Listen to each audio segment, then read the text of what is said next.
Positively Fox 47, your first local late news. Fox 47 News at 9 starts now.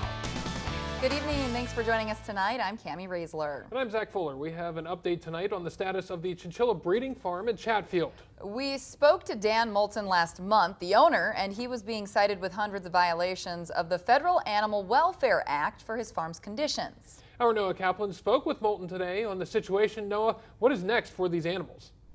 Well, Zach and Cammie, the main update is that under a federal ruling, Moulton's license has been revoked, and he can no longer sell his chinchillas to pet distributors and to research labs. For now, he can keep the chinchillas, and we gave Moulton a chance to defend himself today.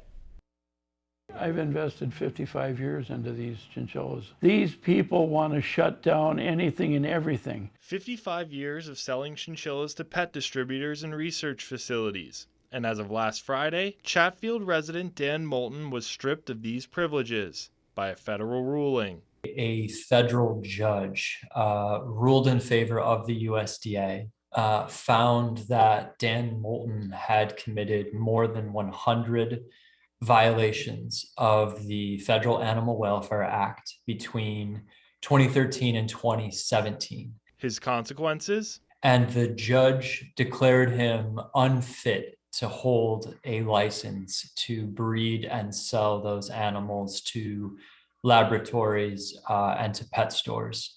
She fined him $18,000 and she revoked his license.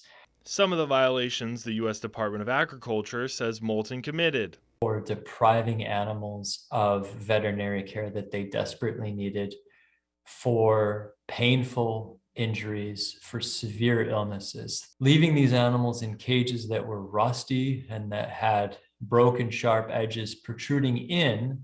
After denying us entry to his farm, we visited Moulton at his law office in Rochester. We were greeted by a mound of hate mail.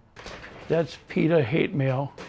And with regard to it, these people, all they're doing is trying to stir people up that aren't aware of what's going on. And many testimonials supporting Moulton's upkeep of his chinchillas. These are people that have been in my facility. These are people that have observed what's going on. I've had good relationships with people for probably 35 years where I've supplied them. So what happens to Moulton's farm, and more importantly, the chinchillas? For now, the animals remain under his possession, which leaves PETA Vice President Daniel Payton concerned. Is now he is subject to absolutely no oversight whatsoever. For years, the USDA has been going in multiple times a year to at least check on the animals. Moulton, a practicing attorney himself, says he is aware of his legal options.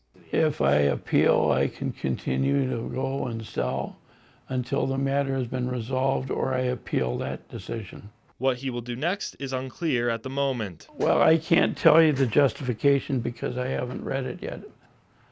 I'm weighing my options on that right now. I'm inclined to go ahead with it.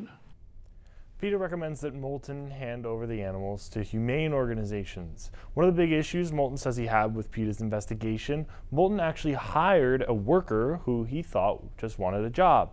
Well, it turns out that worker was undercover with PETA to expose this chinchilla farm.